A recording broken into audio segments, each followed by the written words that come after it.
როგორ აამუშაო შენი იდეა, როგორ დაგეგმო შენი წარმატება, როგორ დაეუფლო ურთიერთობის ხელოვნებას. შემოუერთდი ჩვენს ფორუმს, შექმენი და მართე შენი პოზიტიური გზავნილები. PR ფორუმი ნინი ხუგაშვილთან ერთად. რადიო იმედზე. საღამოშიდობისა მოგესალმებით ყველას, თქვენ უსმენთ რადიო იმედს, გახლავართ ნინი ხუგაშვილი და გთავაზობთ გადაცემას PR ფორუმი. მსოფლიო მასშტაბით ონლაინ PR-ის გამოყენება რამდენ ათეულ წელს ითვლის, ჩვენს რეალობაში კი შედარებით ახალი ხილი გახლავთ. როგორ მართოთ სოციალური მედია ჩვენს სასარგებლოდ ონლაინ PR-ის რომელი ხერხები და ინსტრუმენტებია აპრობირებული საერთაშორისო დონეზე. დღეს თქვენს ყურადღებას სწორედ თემაზე ონლაინ PR-ი შევაჩერებთ, ღირს ნამდვილად მოგვისმინოთ და გადაამოწმოთ თქვენს ხელთ არსებული ინფორმაცია, რადგან დღეს ჩემი გადაცემის სტუმარია წამყვანი ბრიტანელი PR ექსპერტი ბატონი Stuart Bruce საერთაშორისო მასშტაბით აღიარებულია, რომ სწორედ ის გახლავთ მსოფლიოში პირველი, ვინც დაიწყო ონლაინ PR-ის გამოყენება 1997 წლიდან, ჯერ კიდევ იმ დროიდან, როდესაც ჩვენთან საზოგადოებასთან ურთიერთობის შესახებ ძალიან მწირე ინფორმაციას ფლობდნენ. ბატონი Bruce დღეს მარკეტინგ ჰაუს ჯორჯიას აღმასრულებელ დირექტორ ქალბატონ ელენე გორდეევასთან ერთად დღეს ჩვენი სტუმარია. რაც შეეხება ვიდრე მათ შემოვიყვან პირდაპირ ეთერში, კიდევ ერთხელ მოგახსენებთ, რომ ქალბატონი ელენე გორდეევა არის მარკეტინგ ჰაუს ჯორჯიას აღმასრულებელი დირექტორი, თუმცა პროფესიით ფსიქოლოგია. საინტერესო როგორ აღმოჩნდა ის ამ პროფესიაში. ბატონი Stuart Bruce კი საზოგადოებასთან ურთიერთობის პროფესიის გახლავთ. პირველი იყო, როგორც მოგახსენეთ, ვინც დაიწყო ონლაინ PR-ის გამოყენება. გახლავთ დიდი ბრიტანეთის ყველაზე გავლენიანი PR პერსონების top 1%-ში, ასე ვთქვა, დაუსის მსოფლიო საკომუნიკაციო ფორუმის მრჩეველთა საბჭოს წევრი, არის უამრავი საერთაშორისო ჯილდოს მფლობელი, ასევე სხვადასხვა ნომინაციის ჟურის საპატიო წევრი. მისი რეგალია იმდენად ვრცელია და იმდენად დიდი საერთო დროის, ასე ვთქვა, მთელი ქრონომეტრაჟი არ მეყოფა იმისთვის, რომ ჩამოთვალო, ამიტომ მხოლოდ ამ მცირე ოდენზე შევჩერდებით. საღამოშვიდობისა, მოგესალმებით ბატონო Stuart, მოგესალმებით ქალბატონო ელენე, ძალიან დიდი მადლობა, რომ გადაწყვიტეთ და გვეწვეთ სტუმრად დღეს გადაცემაში PR ფორუმი. საღამოშვიდობის, დიდი მადლობა მოწვევისთვის. დიდი სიამოვნებით გესტუმრეთ. ძალიან დიდი მადლობა თქვენ რომ გამოყავეთ დრო ამისთვის. ქალბატონო ელენე, გუშინ თქვენ ზოგადად უნდა ითქვას, რომ მარკეტინგ ჰაუსი ძალიან ხშირად ანებივრებთ ამ სფეროში დასაქმებულ ქართულ პროფესიონალებს, სხვადასხვა სემინარი იქნება თუ მასტერკლასი. გუშინ კი ქართულ PR და კომუნიკაციების სპეციალისტებს მიეცეთ უნიკალური შესაძლებლობა, შეიძლება ასე ითქვას, რომ აითვისებინათ ახალი და აპრობირებული ინსტრუმენტები თავისი პროფესიული წარმატების ზრდისთვის. რატომ გადაწყვიტეთ მაინც და მაინც ამ თემაზე სემინარის გამართვა, როგორია რეალობა დღეს ჩვენთან ამ მიმართულებით და რას ელოდებით თავად თქვენ, როგორც ორგანიზატორი გუშინდელი დღის შემდეგ, რა მოხდება ჩვენს ქვეყანაში? მოგახსენებთ.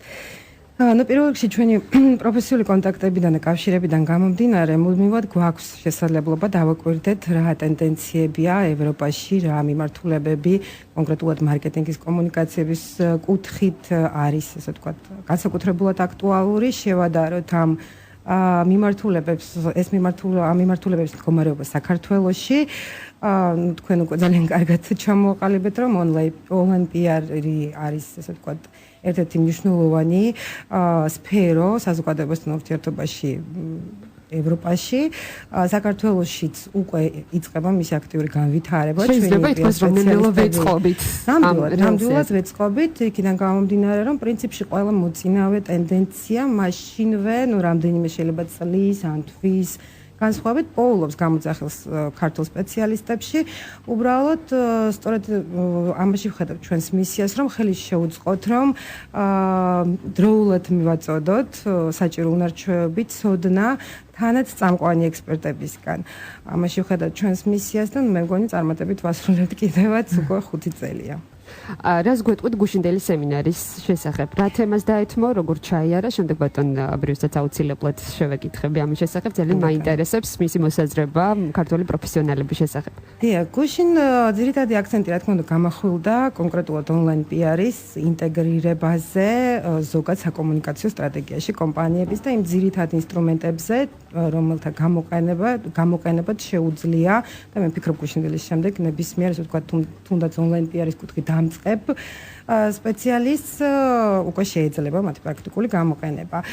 მე ვფიქრობ, საკმაოდ საინტერესო იყო, ძალიან საინტერესო აუდიტორია ყავდა, ძალიან გახარებული ვარ ამით, იმიტომ რომ ყავდა წარმომადგენელი ფაქტობრივად ყველა წამყვანი ქართული ბიზნეს ორგანიზაციისგან, ყავდა სხვა სამინისტროს საზოგადოებასთან ურთიერთობის მენეჯერები, კომუნიკაციის მენეჯერები, ანუ მრავალფეროვანი საინტერესო აუდიტორია იყო. აღნიშნე კიდევაც, რომ ამდენი სპეციალისტი თამოყრილი ერთ, ასე ვთქვათ, აუდიტორიაში არ არის ხშირი მოვლენა თბილისში. იყო ესე ვთქვათ ინტერაქცია, იყო აზრების გაცვლა, გამოცვლა, ქონდათ შესაძლებელი კითხვები დაესვათ და მე ვფიქრობ გამოიყენებენ კიდევაც მიღებულ ცოდნას, რაღაც ახალი იდეებიც დაებადებათ და ეს ყველაფერი წარდგება როგორც ამ მიმართულების განვითარება საქართველოში, ასევე ბიზნეს კომპანიების ეფექტურობის გაზრდას. ძალიან კარგი. საღამოშიდობისა ბატონო სტიუარტ, ძალიან დიდი მადლობა რომ მობრძანდით და გვეწვეთ დღეს სტუდიაში. ჩვენ მასთან ურთიერთობაში დაგვეხმარება მარიამ გრიგორიანი, თარჯიმანი. Good evening, Mr. Stewart. We are happy to meet you here. And როგორ შეაფასებდით გუშინდელ დღეს? როგორია თქვენი ვიზიტი საქართველოში? And how did you like this meeting or your seminar here yesterday? I think yesterday went really well. It was good to see such a healthy turnout of people from communications professionals from different types of organisations. I think it was interesting that there were lots of different industry sectors represented, everything from banking through to government, and actually hearing what people are doing in the communications field and being able to add to that. ძალიან სასიამოვნო იყო შეხვედრა ამდენი ხალხის, ამდენი ორგანიზაციის წარმომადგენლების, რომელსაც ასე ძალიან აინტერესებს ეს მიმდინარეობა. და ძალიან საინტერესო იყო ჩემთვის ეს შეხვედრა, რადგან ძალიან ცოცხლად მიიღეს ჩემგან ყველაფერი, რაც იყო ნათქვამი, ძალიან დაინტერესებულები იყვნენ ამაში. გუშინდელ საღამოს ესწრებოდა ასე ვთქვათ ვიწრო სპეციალობით ადამიანების წარმომადგენლები, რომლებიც სხვადასხვა სფეროს განეკუთვნებიან, თუმცა არის ძალიან საინტერესო. ხშირად ვამბობთ ონლაინ PR-ს, საუბრობთ ამ თემაზე. თქვენი წყალობით 1997 წლიდან ეს მიმართულება უკვე ცნობილია მსოფლიოსთვის. იქნებ თავად თქვენ, ვინც გუშინ ვერ დაესწრო, მაგრამ ძალიან საინტერესო ეძლევა უნიკალური შესაძლებლობა რადიო იმედის მეშვეობით, რომ სწორედ ჩვენთან მოსმენილი ინფორმაციით გადაამოწმოთ ის, რაც თქვენ იცით. იქნებ გითხრათ, რა არის ონლაინ PR და რა შედეგების მომტანია თავდაპირველად მისი გამოყენება კომპანიისთვის და შემდეგ უკვე გავშალოთ ეს თემატიკა. You are the first founder in 1997 and many people who could not attend your seminar yesterday and maybe what you could tell them about your yesterday seminar who could not attend but are very much interested in it.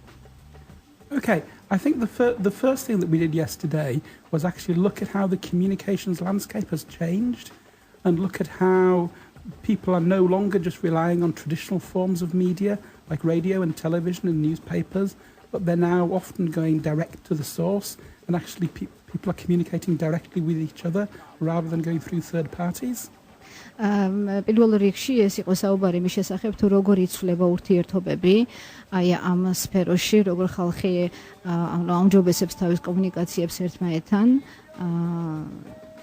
და რა შედეგის momtania ონლაინ PR-ის გამოყენება დღეს ბიზნესისთვის.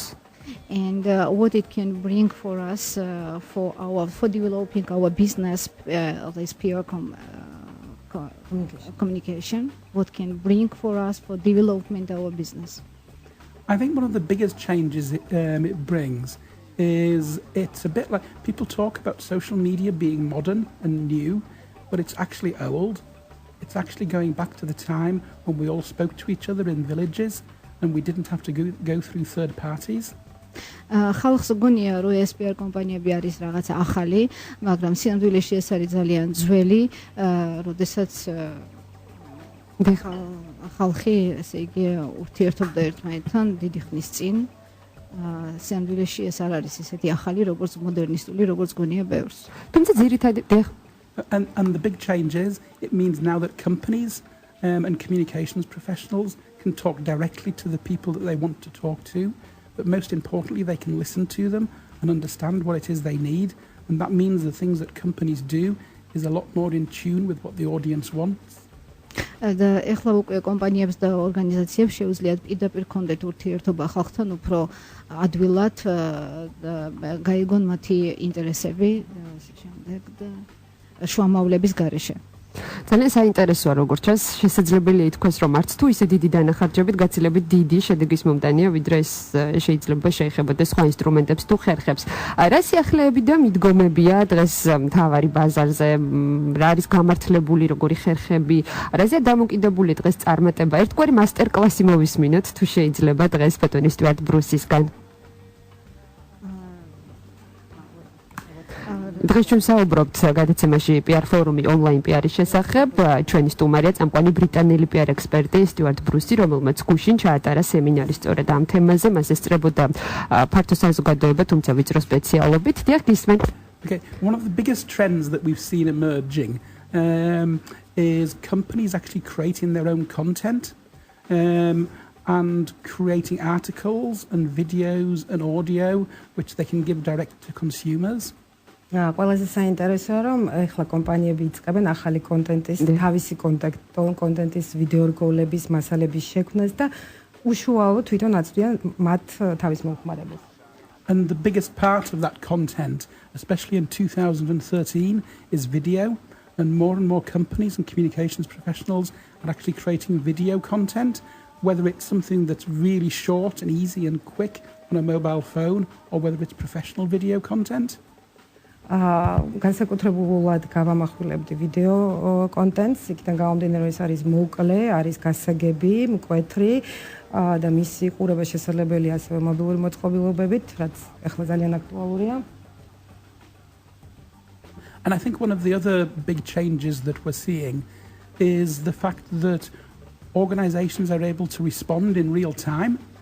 So previously, if something happened, it was a long process to be able to talk to people. So for example, if a company had a crisis, then the story wouldn't appear in the newspaper till next day, and then the company's response would be the day after that. Whereas now, it could all happen in the same hour.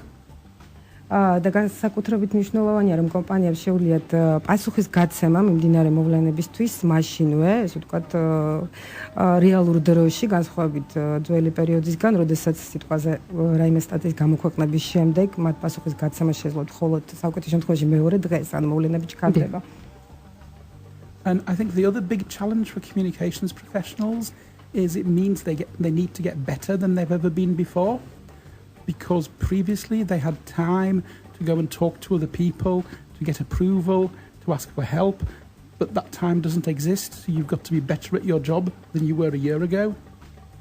და ეს ამავდროულად გარკვეული გამოწვევა არის სპეციალისტებისთვის, PR სპეციალისტებისთვის, იმიტომ რომ თუ ადრე ქონდა დრო, რომ მომზადებული იყვნენ პასუხის გასაცემად, ახლა სჭირდებათ რომ იყვნენ მობილიზებულები და მზად იმისთვის, რომ მაშინვე კომუნიკაციაში შევიდნენ თავის მომხმარებელთან. ძალიან საინტერესო თემატიკაზე ვჩერდებით. სულ ცოტა ხნით უნდა შევისვენოთ წინ გველოდება საინფორმაციო გამოშვება ქვეყანაში მიმდინარე მთავარი თემების მიმოხილვით და ამის შემდეგ კვლავ დაბრუნდება გადაცემა PR ფორუმი. ღია ეთერში ძალიან დიდი მადლობა თუ გვისმენთ. შექმენი და მართე შენი პოზიტიური გზავნილები. PR ფორუმი ნინი ხუგაშვილთან ერთად. დაღმშდობისა კიდევ ერთხელ მოგესალმებით. ყველას თქვენსმენთ რადიო იმედის ეთერში გადაცემას PR ფორუმი, გახლავართ ნინი ხუგაშვილი და დღეს ვსაუბრობთ თემაზე ონლაინ PR-ი. დღევანდელი გადაცემის სტუმრები ყოფთ მეტად საპატიო, ბატონი სტიუარტ ბრუსი და ელენე გორდეევა ქალბატონი. დაღმშდობისა კიდევ ერთხელ მოგესალმებით. ყველას ვინც სწორედ ახლა შემოგვიერთთ და გადაცემის პირველ ნაწილში ბატონი ბრუსისგან ჩვენ მოვისმინეთ საუბრისას ონლაინ PR-ის ასე ვთქვათ ხიბლსა და გამოწვევებზე მინიშნება. და აღნიშნა იქვე რომ ერთ-ერთი მთავარი გამოწვევა არის ის, რომ ძალიან მცირე დროში, შეიძლება ითქვას რეალურ დროში გიწევს მორგება, გადაწყვეტილების მიღება და ძალიან მალევე პასუხის დაბრუნება. სოციალური მედია რადგანაც არის აქტიური და ჩვენ შეგვიძლია რომ მას ვადევნოთ თვალი, ქალბატონ ელენე თუ შეიძლება ერთ-ერთ ინციდენტს გაგახსენებთ მარკეტერმა დადო ინფორმაცია, თუ შეიძლება რომ უპასუხოთ მას. კი ბატონო, ძალიან აქტუალურია, იქიდან გამომდინარე რომ მართლაც ონლაინ PR-ზე ვსაუბრობთ. ერთგვარად განაცხენებული ტონი იყო მათგან, დახმარება გთხოვეს და გადაგვაგდესო და როგორ გადააგდეთ და რა გითხარით. სხვადასხვა ფერის მოგეხსენებათ. ეხლა ამ კონკრეტულ შემთხვევაში ნუ საქმე გვაქვს იმასთან, ესე ვთქვათ, ახალგაზრდა პროექტის, ახალგაზრდა ესე ვთქვათ, ნუ გარკვეულწილად მედია საშუალების ერთგვარ გამოცდილებასთან, როდესაც ხდება რაიმე ღონისძიების მხარდაჭერა, ესე ვთქვათ, აქ სტატუსები ძალიან კარგად და მკვეთრად უნდა იყოს აღნიშნული, რას ნიშნავს იყო ორგანიზატორი, რას ნიშნავს იყო მხარდამჭერი, პარტნიორი, ესე ვთქვათ, გამშუქებელი და ასე შემდეგ. ახლა ამ შემთხვევაში სამწუხარო რომ მოხდა ალბათ მათი გამოცდილებით კონკრეტულად ამ სფეროში სტატუსების აღრევა, ესე ვთქვათ, არაერთ გვერდზე იყო მოხსენიებული ესე ვთქვათ პროექტის ორგანიზატორი არა მარკეტინგ ჰაუს ჯორჯია და შესაბამისად იყო რეაგირება ანუ ესე ვთქვათ ჩვენი მხრიდან მე ვფიქრობ სრულიად ადეკვატური თუმცა საკმაოდ ესე ვთქვათ მწარედ აქმული მაგრამ ესეც მე ვფიქრობ ესე ვთქვათ მათი მხრიდან გასაანალიზებელი ინფორმაცია ამ თემაზე დიდხანს რომ არ შევჩერდეთ, იმიტომ რომ ჩვენ ძალიან მნიშვნელოვან თემაზე კიდევ გვაქვს ასაუბრო, უბრალოდ ჩამოვყალიბდეთ. თქვენ მარკეტეს თხოვეთ საინფორმაციო მხარდაჭერა და შემდეგ უკვე ეს პროექტი მათ საკუთარ პროექტად წარადგინეს. მარკეტინგ ჰაუს ჯორჯიას პროექტი საკუთარ პროექტად წარადგინეს და ამან გამოიწვია კი ბატონო, იყო ესე ნახსენები, ხო, ამ წუთას რა თქმა უნდა ვებგვერდზე უკვე ნახსენები ორგანიზაციის არის შეცვლილი ეს ინფორმაცია, მაგრამ ბატონი სტიუარტის პრეზენტაციაშიც იყო გამოყენებული ესეთი ფრაზა, რომ Google-ს ახსოვს ყველაფერი. აჰა. ფაქტები. გასაგებია ეს ინციდენტი ვფიქრობ გაგრძელებას აღარ პოვებს შემდგომ, რადგან კაპიტანი ელენესგან ონლაინ PR-ის თუ მედია საშუალების იმედოვნები. კი ბატონო. თუ შეიძლება დაუბრუნდეთ მთავარ თემას, ბატონი სტიუარტ ბრუსი. კიდევ ერთხელ შევახსენებ სწორედ მათ, ვინც ახლა შემოგვიერთ და პირველი პერსონა, ვინც დანერგა ონლაინ PR-ის მეთოდი მსოფლიოში. თუ შეიძლება რომ ვისაუბროთ, რა არის ყველაზე მნიშვნელოვანი ბატონი სტიუარტო, როდესაც გადაწყვეტ წამოიწყო კამპანია ონლაინ PR-ის მეშვეობით. რა დეტალები უნდა გავეთვალისწინოთ ამ დროს იმისთვის, რომ რაღაცა შეცდომები არ გაგვეპაროს. თუ შეიძლება რომ გვიპასუხოთ. Yeah, I think there are 4 really important points when you're planning online PR. Yeah. I'll do the first 2 first. And ოთხი ძირითადი პრინციპი, რომელიც უნდა იქნეს გათვალისწინებული online PR-ის დაგეგმარებისას. Yeah. The first is that it's really important that you integrate your online PR and your social media into your traditional media activity. It's got to be part of your traditional public relations and your traditional advertising. It's not something separate. პირველ რიგში ონლაინ კამპანია უნდა იყოს ინტეგრირებული სტანდარტულ ტრადიციულ PR სტრატეგიაში, ანუ ეს არ უნდა განიხილებოდეს როგორც რაღაცა განსხვავებული, ცალკე მდგომი. And the second is that you've got to make sure that the people doing it have got the right experience and expertise, because if you look at companies and organizations that have made mistakes, most of the mistakes they make have already been made by other people, so the people doing them should have known. They should have known about them first and been able to avoid them. მეორე პრინციპი ეს არის ის, რომ ხალხი, რომელიც მუშაობს ამ მიმართულებით, უნდა იყოს კარგად მომზადებული, უნდა ფლობდეს პროფესიულ უნარჩვევებს. იქიდან გამომდინარე, რომ ყველა შეცდომა, რაც დაიშვება ხოლმე PR კამპანიების წარმართვის დროს, დაშვებული ადამიანების მხრიდან, ამიტომ ადამიანურ ფაქტორს აქვს გადამწყვეტი მნიშვნელობა. And the second 2 points to remember. The first one is that it's really important to listen. There's a reason why we all have 2 eyes and 2 ears and 1 mouth. It's because that's what we should spend more time doing, watching and understanding and listening what the audience is doing. შემდეგ ეს არის მოსმენის და დანახვის უნარი, ანუ ადამიანს იმიტომ აქვს 2 ყური და 2 თვალი, რომ გამოიყენოს მოსასმენად და საყურებლად, ანუ უნდა თვალი ვადევნოთ ჩვენს აუდიტორიას, ჩვენს ამიზნე ჯგუფს, დავაკვირდეთ და ამოვიღოთ ინფორმაცია. ვიდრე თუ შეიძლება დაასრულოს და შემდეგ უკვე მსმენელი ყავს და ის შემოვიყვანოთ დღე ეთერში. And the fourth is once you've actually listened and understood what the audience wants, that's when you need to start to establish your presence.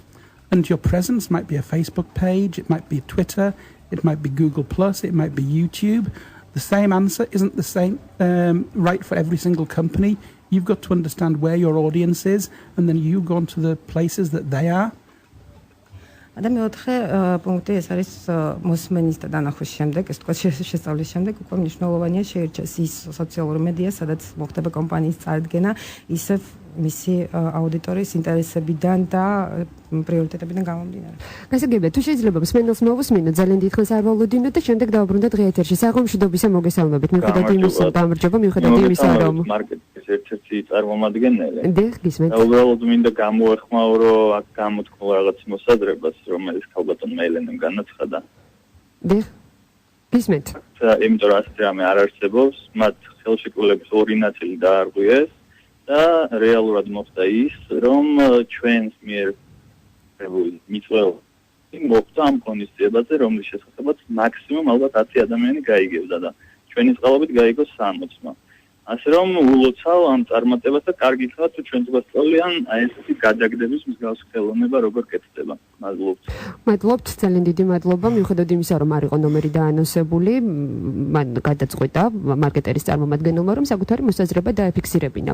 ძალიან კარგი, დიდი მადლობა, რომ გვისმენთ და გამოგვეხმაურეთ. რაც შეეხება თემას ონლაინ პიარი, დავუბრუნდეთ თუ შეიძლება, ჩვენ ჩამოვაყალიბეთ ის 4 ძირითადი პუნქტი, რომლის გათვალისწინება არის აუცილებელი. ძალიან საინტერესოა ონლაინ პიარი, როგორც ასე ვთქვათ, ინსტრუმენტი და ხერხი საზოგადოებასთან ურთიერთობის ერთ-ერთი.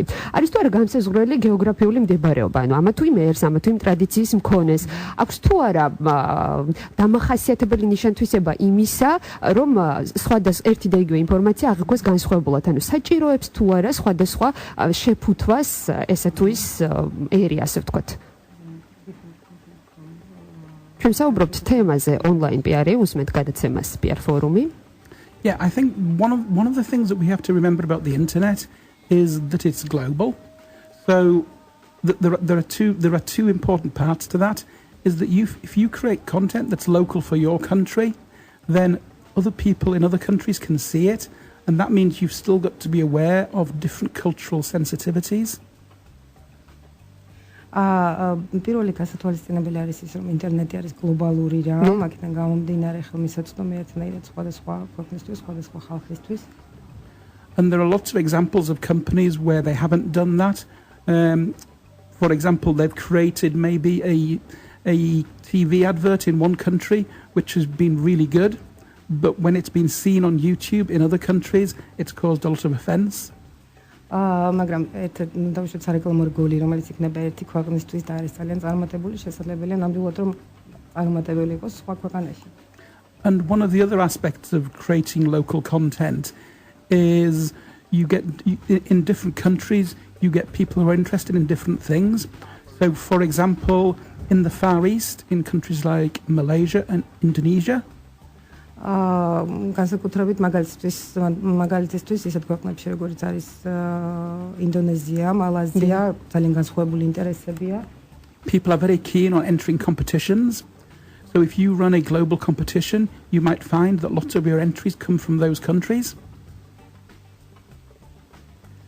და თუ შეიძლება აქვე ვკითხოთ ბატონ სტიუარტს იმის შესახებ, ჩვენი ქვეყნისთვის როგორი მიდგომაა დამახასიათებელი და გამართლებული, რა უნდა გავაკეთოთ იმისთვის, რომ ქართველი მომხმარებლების გული მოვიგოთ?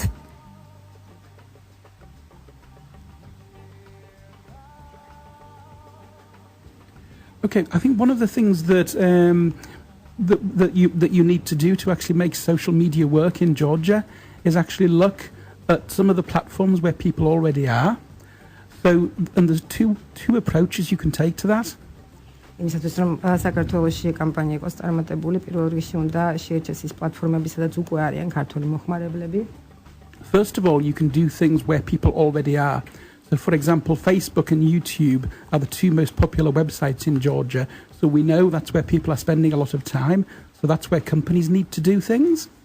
მაგალითად მე უკვე ვიცი, რომ Facebook და YouTube ეს არის ორი პლატფორმა, რომელიც განსაკუთრებულად მნიშვნელოვანია საქართველოში, სადაც მომხმარებელი საკმაოდ დიდ დროს ატარებს.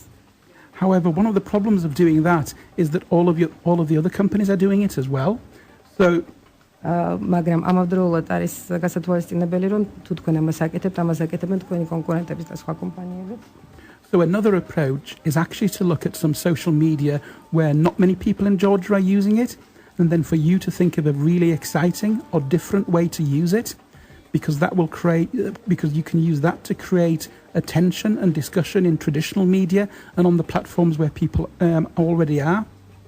მაგრამ მეორე მიდგომა გულისხმობს შეარჩიოთ ისეთი სოციალური პლატფორმა, რომელიც ჯერ არ არის ათვისებული საქართველოში და სწორედ მასზე დაიწყოთ თქვენი კამპანიის წარმართვა, იმისათვის რომ მოიზიდოთ კონკრეტულად თქვენი დაინტერესებული მომხმარებელი და იყოთ გამორჩეული სხვებისგან. So, for example, sites like Twitter, Instagram, and Pinterest aren't in the top 20 websites in Georgia. მაგალითად, ისეთი საიტები როგორც არის Instagram-ი, Pinterest-ი, Twitter-ი არ არის, ასე ვთქვათ, top საიტებში საქართველოში. But they are very popular in other countries. So one thing that companies in Georgia can do is see how companies in other countries have used these three sites and then use similar ideas here. And because they're the only ones doing it, you can actually create more attention than you would get if you were just on Facebook. მაგრამ ზემოთხსენებული პლატფორმები ძალიან პოპულარულია სხვა ქვეყნებში, ამიტომ საქართველოს კომპანიებს მარტივად შეუძლია დააკვირდნენ, როგორ იყენებენ ამ პლატფორმებს.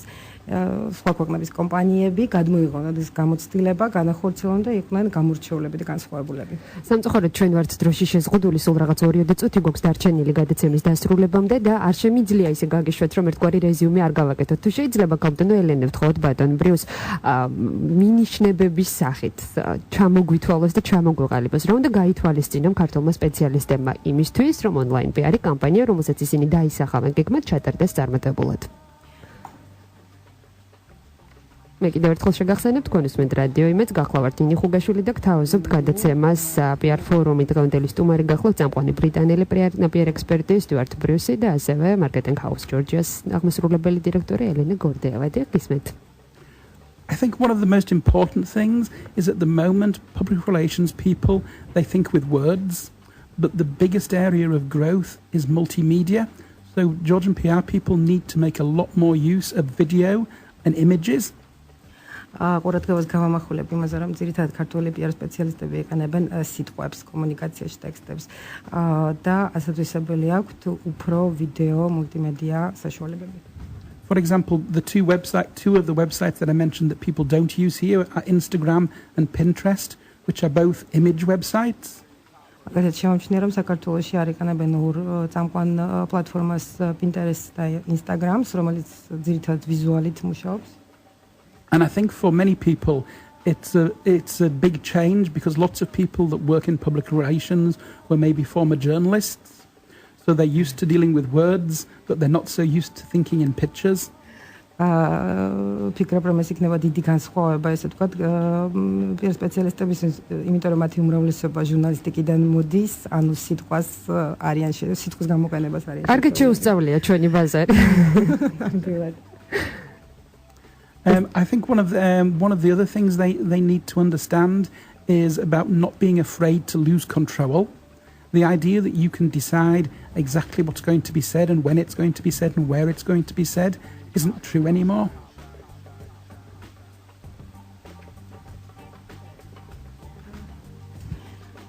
და კიდევ ერთი რჩევა PR სპეციალისტებს არ უნდა შეეშინდეთ კონტროლის დაკარგვის ყველაფერზე, ანუ წინასწარ დაგეგმვის სად რა უნდა ითქვას, ანუ სპონტანურობის შიში არ უნდა ქონდეთ. ძალიან დიდი მადლობა, ძალიან მოკლედ თუ შეიძლება და უნდა დავასრულოთ კიდეც გადაცემა. მთავარი გზავნილები და ვასრულებთ შემდეგ გადაცემას. თუ შეიძლება მთავარი რჩევები და გზავნილები. I think the main message I would give is don't be afraid. That this is really exciting, that there are lots of opportunities and the opportunities are better than the risks. მთავარი გზავნილი არის ნუ შეგეშინდებათ, იმიტომ რომ ეს ძალიან საინტერესო და ასე ვთქვათ აქტაცების გამომწვევია და შესაძლებლობები იმდენად მეტია, რომ ნამდვილად გადაწონის რისკებს. უღრმესი მადლობა, ეს იყო გადაცემა PR ფორუმი, ბატონი სტიუარტ ბრუსი, წამყვანი ბრიტანელი PR ექსპერტი, რომელმაც გუშინ ჩაატარა სემინარი თემაზე ონლაინ PR, მარკეტინგ ჰაუს ჯორჯიას აღმასრულებელი დირექტორი ელენე გორდეევა, რომლის ორგანიზატორიც ამ სემინარის ორგანიზატორი გახლავთ ის და ასევე დაგეგმილია ტურნე, რომლის ორგანიზებასაც ასევე სხვადასხვა ქვეყანაში სწორედ მარკეტინგ ჰაუს ჯორჯია მოწყობს. ძალიან დიდი მადლობა ყურადღებისთვის, უღრმესი მადლობა მობრძანებისთვის, იმ დობისთვის, რომელიც გამოგვიცხადა მსმენელმა და გვისმენდა. თქვენ გადაცემის ჩანაწერის და ფოტოების შეგიძლიათ Facebook-ის ჩვენს გვერდზე. უღრმესი მადლობა ყურადღებისთვის და საუკეთესო სურვილებით მოვალ საეთერო შეხვედრამდე გემშვიდობებით. ნახვამდის. როგორ აამუშაო შენი იდეა? როგორ დაგეგმო შენი წარმატება? როგორ დაეუფლო ურთიერთობის ხელოვნებას? შემოუერთდი ჩვენს ფორუმს, შექმენი და მართე შენი პოზიტიური გზავნილები. PR ფორუმი ნინი ხუგაშვილთან ერთად. რადიო იმედზე.